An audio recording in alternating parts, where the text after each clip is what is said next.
अगर आपने विशाल भारद्वाज की फिल्म देखी हो रंगून, तो हो सकता है आपको कंगना रनौत का वो किरदार भी याद होगा, जानी मानी आर्टिस्ट जो आईएनए की जासूस भी थी।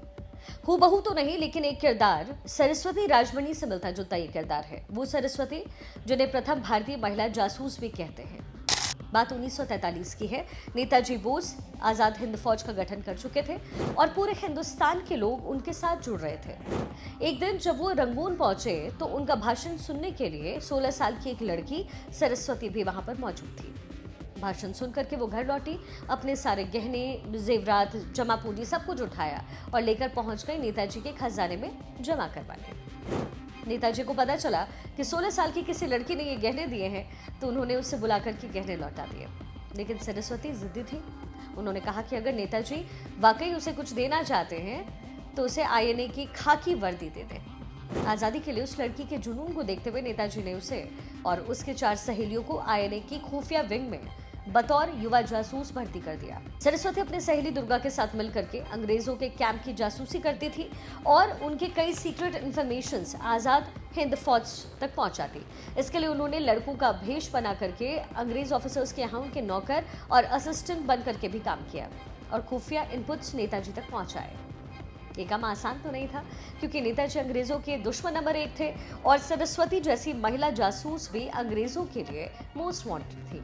लेकिन वो अपने काम में इतनी ज्यादा माहिर थी कि कभी भी अंग्रेजों के हाथ लग नहीं पाई। एक दिन अंग्रेजों को उनके नेटवर्क का पता चलता है और उनके 4 साथियों को गिरफ्तार कर लिया गया। हर कोई जानता था कि अंग्रेज जल्द ही उन्हें फांसी दे देंगे, लेकिन सरस्वती अपने साथियों को इस हालत में छोड़ने को तैयार नहीं हुई। उन्होंने एक योजना बनाई। अंग्रेज सैनिकों के कैंप में एक प्रोग्राम था। सैनिकों के मनोरंजन के लिए कुछ कलाकारों और डांसर्स को बुलाया गया। सरस्वती के लिए ये एक बड़ा मौका था। वो डांसर बनकर के अंग्रेज के कैंप में पहुंच गई, उन्हें जमकर शराब पिलाई और जब वो मदहोश हो गए तो उन्होंने जेल तोड़ करके अपने उन साथियों को आजाद करवा दिया। लेकिन जैसे ही उन्होंने भागना शुरू किया, वहां तैनात कुछ गार्ड्स की नजर उन पर पड़ जाती है। गार्ड उन पर गोलियां बरसाई। उनकी सहेलियां तो बच निकलने में कामयाब रही, लेकिन सरस्वती के पैर में गोली लग गई।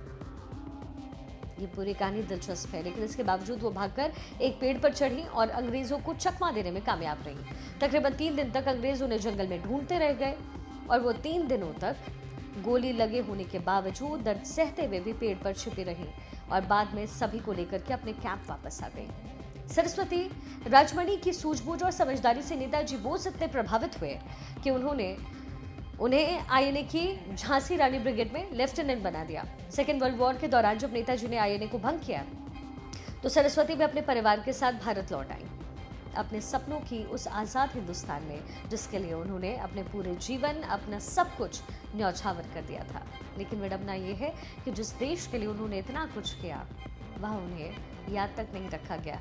अपना जीवन गुमनामी में काटने के बाद वो साल 2018 में गुमनामी में ही इस दुनिया को अलविदा कह गई। इसलिए ज़रूरी है कि आज उन मार्टियर्स को हम याद करें जिन्होंने हमारे लिए इतना कुछ किया। अगर मैं और आप आज खुलकर सांस ले पा रहे हैं तो सिर्फ ये उनकी देन है।